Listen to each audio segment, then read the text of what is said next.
আজকের ভিডিওটিতে human property index বা দারিদ্র সূচক সম্পর্কে আলোচনা করব।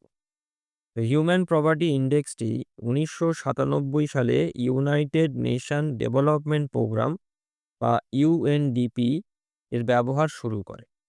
আর ইউএনডিপি এই দরিদ্র মানুষের যে সংজ্ঞাটা যেটা দিয়েছে বা কাদেরকে দরিদ্র বলা হবে, দরিদ্র মানুষ কাদেরকে বলা হবে সে বিষয়ে যেটা বলেছে এটা হচ্ছে, দেখো, যে যদি কোনো দেশের ব্যক্তি শিক্ষা না পায়, চিকিৎসা না পায় কিংবা ৪০ বছরের আগে যদি মারা যায়, তাহলে সেই ব্যক্তি হবে হচ্ছে দরিদ্র ব্যক্তি। আর এই যে হিউম্যান প্রপার্টি ইন্ডেক্স যে বার করা হয়, এই হিউম্যান প্রপার্টি ইন্ডেক্স আমাদেরকে দেখায় যে এই মানব উন্নয়নের ঘাটতি বা দুর্বলতা কোথায়, আর কারা হচ্ছে এই উন্নয়ন থেকে বঞ্চিত এবং তাদেরকে চিহ্নিত করে। এবারেতে এই এইচপিআই বা হিউম্যান প্রপার্টি ইন্ডেক্স এর সংজ্ঞাটা কি? কাকে বলা হয় এই হিউম্যান প্রপার্টি ইন্ডেক্স? তো এখানেতেও এই ইউএনডিপি যেটা বলছে যে মানব দারিদ্র্য সূচক বা এইচপিআই হলো এক পরিমাপ সূচক যা কোনো দেশের মানুষের মৌলিক প্রয়োজনীয়তা পূরণে ঘাটতি বা বঞ্চনার মাত্রা বোঝাতে ব্যবহৃত হয়। অর্থাৎ একটা মানুষের বেঁচে থাকার জন্যে যে সমস্ত মৌলিক চাহিদাগুলি রয়েছে, সেই মৌলিক চাহিদা পূরণে কতটা ঘাটতি আছে এবং বা সেই মানুষ তার জীবন মানে দৈনন্দিন জীবনেতে কতটা বঞ্চিত, সেই মাত্রাটাকে বোঝাতে এইটা ব্যবহার করা হয়ে থাকে। মানে এইচপিআই ব্যবহৃত হয়ে থাকে। আর এটি কোনো আয়ভিত্তিক দারিদ্র্য নয়, বরং একটি দেশে কত শতাংশ মানুষ শিক্ষা, স্বাস্থ্য এবং উন্নত জীবনযাত্রার মানের থেকে পিছিয়ে আছে তার পরিমাপ। অর্থাৎ এই যে দারিদ্রতার যে ব্যাপারটা এখানে দেখানো হয়, এটা কোনো আয়ভিত্তিক নয়। মানে আমরা সাধারণত ধনী এবং গরিব বলতে যেটাকে বুঝি, সেটা হচ্ছে কি, যে ধনী মানুষদের প্রচুর টাকা থাকবে, অর্থ থাকবে, আর গরিব মানুষদের অর্থটা থাকবে না। তো এটা আমরা সাধারণ অর্থে বুঝি। কিন্তু এই যে এইচপিআই যে ক্যালকুলেশন করা হয়, এই এইচপিআই কিন্তু এইরকম আয়ভিত্তিকভাবে ক্যালকুলেশন করা হয় না। আয়ভিত্তিক দারিদ্র্য অনুযায়ী মানে দারিদ্রতা কিন্তু এখানেতে দেখানো হয় না। সেখানেতে এখানে দেখানো হয় যেটা, সেটা হচ্ছে যে এই যে মানুষের যে মৌলিক যে প্রয়োজনীয়তাগুলো রয়েছে, যার মধ্যে এই যে শিক্ষা, স্বাস্থ্য, উন্নত জীবনযাত্রা, এই যে বিষয়গুলো যেগুলো রয়েছে গুরুত্বপূর্ণ, এই বিষয়গুলো থেকে তারা কতটা পিছিয়ে আছে বা কতটা এগুলোকে ভোগ করতে পারছে, সেই ব্যাপারটাকে এখানে তুলে ধরা হয় এবং যেটাকে এই দারিদ্রতার সঙ্গে তুলনা করছে। হ্যাঁ, তবে এখানে একটা বিষয় আছে যে এই যে ভালো শিক্ষা এবং স্বাস্থ্য মানে চিকিৎসার সুযোগ পেতে গেলে তোমাকে অবশ্যই অর্থ তো তোমার থাকতেই হবে। সেটা একটা দিক আছে। অর্থ তো একটা গুরুত্বপূর্ণ বিষয় তো রয়েইছে। কিন্তু তা সত্ত্বেও এই হিউম্যান প্রপার্টি ইন্ডেক্সেতে আয়ভিত্তিক দারিদ্রতাকে দেখানো হয় না। সেক্ষেত্রে যেটা দেখানো হয় যে কোনো মানুষ এই তার মৌলিক চাহিদা পূরণেতে অ্যা কতটা তার অভাব রয়েছে, কতটা ঘাটতি রয়েছে এবং সে সমাজেতে কতটা বঞ্চনার শিকার রয়েছে, মানে কতটা বঞ্চিত হয়েছে, আদৌ হয়েছে কিনা ইত্যাদি যে বিষয়গুলো আছে সেইটা এই সূচকটার ক্যালকুলেশন করে দেখানো হয়ে থাকে। এরপরে তো দেখো আসছি যে কিভাবে এই এইচপিআই ক্যালকুলেশন করা হয়। তো দেখো, ইউএনডিপি এই উন্নয়নশীল দেশ এবং উন্নত দেশের জন্য দুটো আলাদাভাবে এই এইচপিআই ক্যালকুলেশন করার কথা বলেছে। একটা হচ্ছে এইচপিআই 1 আর একটা হচ্ছে এইচপিআই 2। এই দুরকমভাবে হচ্ছে হিউম্যান প্রপার্টি ইন্ডেক্স ক্যালকুলেশন করা হয়ে থাকে। দেখো, প্রথমে আসি হচ্ছে এই এইচপিআই 1। এই এইচপিআই 1 টা এই ডেভেলপিং কান্ট্রিজ এর জন্যে করা হয়। অর্থাৎ মানে উন্নয়নশীল দেশের জন্যে এই এইচপিআই 1 টা ক্যালকুলেশন করা হয়ে থাকে। এক্ষেত্রে ৩ টে প্রধান নির্দেশক ব্যবহার করা হয়। একটা হচ্ছে দীর্ঘায়ুর অভাব, অর্থাৎ ৪০ বছরের কম আয়ু এখানেতে দেখা হয় যে ৪০ বছরের কম বয়সী মানে মানুষ কতজন মানে মারা যাচ্ছে। মানে আয়ু যাদের ৪০ বছরও নয়, ৪০ বছরের মধ্যেই মারা যাচ্ছে। আবার শিক্ষা থেকে বঞ্চিত, অর্থাৎ প্রাপ্তবয়স্ক নিরক্ষরতার হার দেখা হয়ে থাকে। তারপরেতে জীবনযাত্রার নিম্নমান, যেখানেতে দেখা হয় যে পানীয় জলের অভাব রয়েছে কিনা, অপুষ্টির শিকার হচ্ছে কিনা শিশুরা এবং বিশেষ করে চিকিৎসা পরিষেবাটা কেমন। তো এই ৩ টে হচ্ছে প্রধান দেখা হয়ে থাকে নির্দেশক, এই ৩ টে, যেটা HPI 1 অর্থাৎ উন্নয়নশীল দেশের ক্ষেত্রে যখন হিউম্যান পভার্টি ইনডেক্স যখন ক্যালকুলেশন করা হয়ে থাকে, সেক্ষেত্রে এই ৩ টে নির্দেশকের উপরে ভিত্তি করে করা হয়। আর দেখো ফর্মুলার কোনটা হয়, এই ফর্মুলাতে হচ্ছে HPI 1 ক্যালকুলেশন করা হয়ে থাকে। তো ফর্মুলাটা তোমরা দেখলেই দেখতে পাবে যে এখানেতে কিভাবে ফর্মুলাটার ব্যাখ্যা করা হয়েছে। এখানেতে P1, P2 এবং P3 তাকে ৩ দিয়ে ডিভাইড করা হয়েছে এবং তারপরেতে এই বিষয়টাকে দেখানো হয়েছে। এখানে দেখো P1 বলতে যেটা দীর্ঘ জীবন বঞ্চনার হার, যেটা বঞ্চিত হয়েছে কিনা সেই হারটা দেখানো হয়।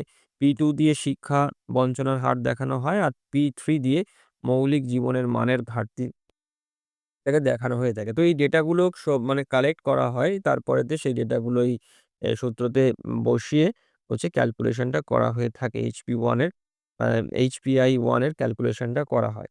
এবার আসি HPI 2 তে। তো HPI 2 সাধারণত যেটা করা হয় সেটা হচ্ছে ডেভেলপড কান্ট্রির ক্ষেত্রে করা হয়, অর্থাৎ উন্নত দেশের ক্ষেত্রে করা হয়। এক্ষেত্রে ৪ টে উপাদানকে ব্যবহার করা হয়েছে, ৪ টে নির্দেশক এখানেতে দেওয়া হয়েছে। প্রথমত হচ্ছে যে জীবনের স্বল্পতা। অর্থাৎ ৬০ বছরের আগে মৃত্যু হার। দেখো উন্নয়নশীল দেশের ক্ষেত্রে এটা ৪০ বছর দেখা হতো এবং উন্নত দেশের ক্ষেত্রে এটা ৬০ বছর দেখা হচ্ছে যে ৬০ বছরের আগে কারা মারা যাচ্ছে। কত সংখ্যক মানুষ ৬০ বছরের আগেই মারা যাচ্ছে। এবার শিক্ষার অভাব দেখা হয়ে থাকে, অর্থাৎ প্রাপ্তবয়স্কের মধ্যে নিরক্ষরতার হারটা দেখা হয়ে থাকে। আবার দীর্ঘমেয়াদী বেকারত্বের পরিমাণটা দেখা হয়, অর্থাৎ কর্মক্ষম বেকার মানুষ এর মধ্যে বেকারত্বের সময়কাল কত? অর্থাৎ যে কর্মক্ষম অর্থাৎ কাজ করতে সক্ষম, সেই মানুষটি কতদিন কাজ না পেয়ে বেকার অবস্থায় রয়েছে, সেইটা দেখা হয়ে থাকে। তার সঙ্গে সামাজিক বঞ্চনার ব্যাপারটাও দেখা হয়, অর্থাৎ জীবনযাত্রার নিম্নমানকে এখানেতে দেখা হয়ে থাকে। আর যথারীতি দেখো এই ফর্মুলার সাহায্যে হচ্ছে করা হয়ে থাকে ক্যালকুলেশনটা এবং এখানে তো P1 দিয়ে দীর্ঘ জীবনের ঘাটতিকে বোঝানো হয়েছে, P2 দিয়ে কার্যকর শিক্ষা ঘাটতি এবং P3 দিয়ে দীর্ঘমেয়াদী বেকারত্ব এবং P4 দিয়ে সামাজিক বঞ্চনাকে দেখানো হয়েছে। তো এই দুভাবে হচ্ছে উন্নত এবং মানশীল দেশেতে এই হিউম্যান ডেভেলপমেন্ট ইনডেক্স ক্যালকুলেট করা হয়ে থাকে।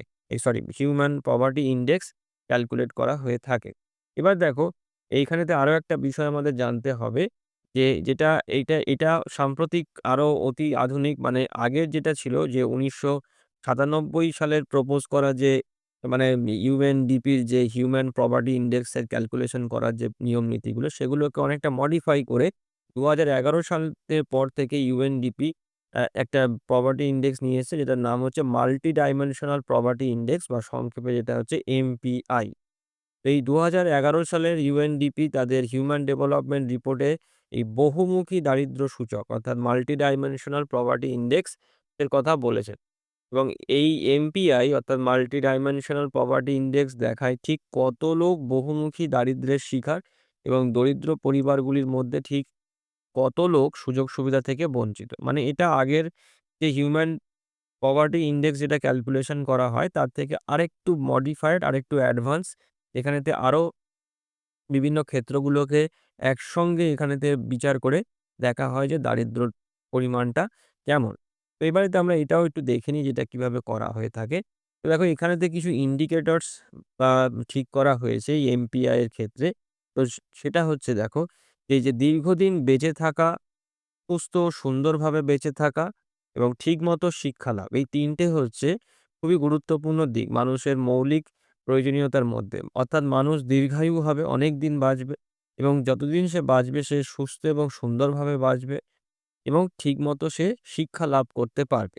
এই ৩ টে সুযোগ থেকে কোনো দেশের নাগরিকরা কতটা বঞ্চিত তা দিয়েই সেই দেশের সঠিক দারিদ্র্যের পরিমাপ সম্ভব।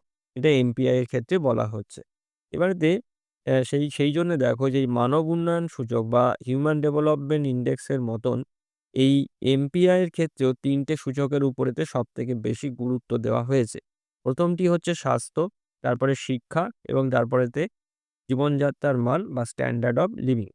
আর এই যে সুযোগগুলি আছে এই সুযোগগুলিকে আবার ১০ টি নির্দেশক দ্বারা পরিমাপ করা হয়ে থাকে। মানে এই যে ৩ টে যে মূল যে বিষয় আছে, এই বিষয়কে আবার এর মধ্যে উপবিভাগ করে আবার ১০ টি নির্দেশক করা হয়েছে এবং এই ১০ টি নির্দেশক হচ্ছে দেখো এই যে স্বাস্থ্য, এই বিষয়ের মধ্যে কি, কি দেখা হয় দেখো। শিশু মৃত্যু দেখা হয়, পুষ্টি দেখা হয়, দুটো গুরুত্বপূর্ণ দিক দেখা হয়।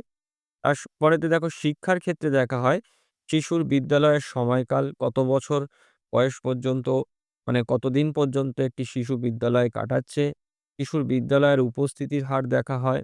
তার সঙ্গে, সঙ্গে যেটা ৩ নাম্বার যেটা জীবনযাত্রার মানের মধ্যে দেখো রান্নার জ্বালানি, শৌচালয়, পানীয় জল, বাড়িতে মেঝে মানে বাড়ির যে মেঝে মানে পাকা বাড়ি কিনা ফ্লোরটা, তো তারপরেতে বিদ্যুৎ শক্তি আছে কিনা, সম্পত্তি আছে কিনা। তো দেখো এখানেতে এই সিরিয়াল করে ১ থেকে ১০ পর্যন্ত দেওয়া আছে। তো এই ১০ টা নির্দেশক বা ইন্ডিকেটর এই এমপিআই এর মধ্যে ইনক্লুড করা হয়েছে। এই সংক্রান্ত ডেটাটা কালেক্ট করা হয়।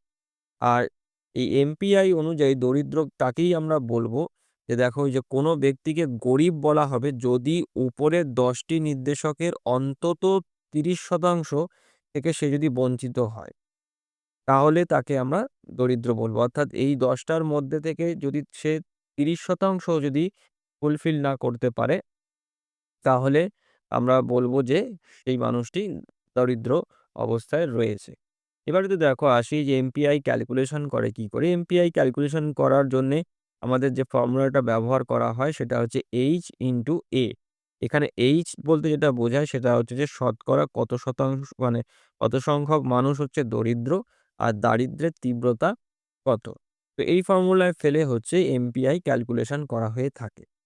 এবারেতে দেখো আসি হচ্ছে যে এই যে ইম্পোর্টেন্স, এমপিআই এর ইম্পোর্টেন্সটা কি? এবং সম্মিলিতভাবে আমরা এটাও জানার চেষ্টা করব যে এই যে হিউম্যান পভার্টি ইনডেক্সিং এর যে ইম্পোর্টেন্সটা কি আছে? তো দেখো ১ম এ যেটা এর যে ইম্পোর্টেন্স সেটা হচ্ছে যে এই যে এমপিআই কেবল আয় নয়, শিক্ষা, স্বাস্থ্য, পুষ্টি, পানীয় জল, স্যানিটেশন ইত্যাদি অতি প্রয়োজনীয় বিষয়গুলিকে গুরুত্বের সঙ্গে বিবেচনা করে। আর এইটাই হচ্ছে দারিদ্র্যের প্রকৃত চিত্র তুলে ধরে। আমরা যেটা আগে যে এইচপিআই যেটা বললাম যে হিউম্যান পভার্টি ইনডেক্স, যেটা সিম্পলি হিউম্যান পভার্টি ইনডেক্স যেটা ছিল সেখানেতে কিছু সীমাবদ্ধতা ছিল, কিছু দুর্বলতর দিক ছিল। সেইগুলোকে সংশোধন করে নতুনভাবে ওই এমপিআই অর্থাৎ মাল্টি ডাইমেনশনাল পভার্টি ইনডেক্সকে আনা হয়েছে, যেটাতে সামগ্রিকভাবে দারিদ্র্যের প্রকৃত চিত্রটা তুলে ধরতে সক্ষম হয়েছে। তার সঙ্গে, সঙ্গে দেখো যে আরো গুরুত্ব যেগুলো রয়েছে যে নীতি নির্ধারণেতে সহায়তা।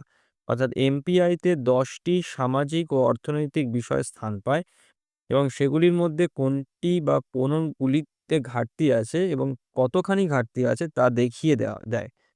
অর্থাৎ এই ১০ রকম যে নির্দেশক যেটা রয়েছে সেই ১০ রকম নির্দেশকের তো ডেটা কালেক্ট করা হয় এবং সেখান থেকে আমরা বুঝতে পারি যে কোন, কোন ক্ষেত্রগুলোতে কতটা পরিমাণেতে ঘাটতি আছে। এবং এতে সরকারি যে নীতি নির্ধারণ করা বা এই যে টার্গেট পলিসি নিতে, বিভিন্ন রকম পলিসি নিতে অনেক বেশি সুবিধা হয়ে থাকে। তারপর দেখো তুলনামূলক সুবিধা একটা রয়েছে। এমপিআই এর মানের মধ্যে বিভিন্ন দেশের তুলনা করা যায়। কে বা কারা বেশি এই বহুমাত্রিক দারিদ্র্যের শিকার। আবার অঞ্চল ভিত্তিক বিশ্লেষণেও এটি সাহায্য করে থাকে। কোন জেলা বা কোন সম্প্রদায় বা কোন বিষয়টি কতটা ঘাটতি তা বোঝাও সুবিধা হয়। মানে বুঝতে সুবিধা হয় এই এমপিআই থেকে। এরপরেতে আরেকটা বিষয় যেটা রয়েছে গুরুত্ব সেটা হচ্ছে যে এই মানবিক উন্নয়ন ধারণার বিকাশ অর্থাৎ হিউম্যান ডেভেলপমেন্টের আরো মানে বিকাশ হয় এটার থেকে।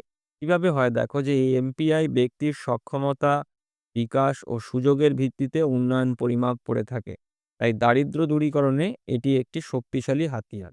মানে প্রকৃত দারিদ্র্য যদি আমরা দূরীকরণ করতে চাই তাহলে আমাকে এমপিআই অর্থাৎ হিউম্যান পভার সরি মাল্টি ডাইমেনশনাল পভার্টি ইনডেক্সের যে ডেটা আছে, সেই ডেটার উপরেতে আমাকে ভিত্তি কর ভিত্তি করে আমাকে দারিদ্র্য দূরীকরণের জন্য বিভিন্ন পরিকল্পনা বা পলিসিগুলোকে নিতে হবে।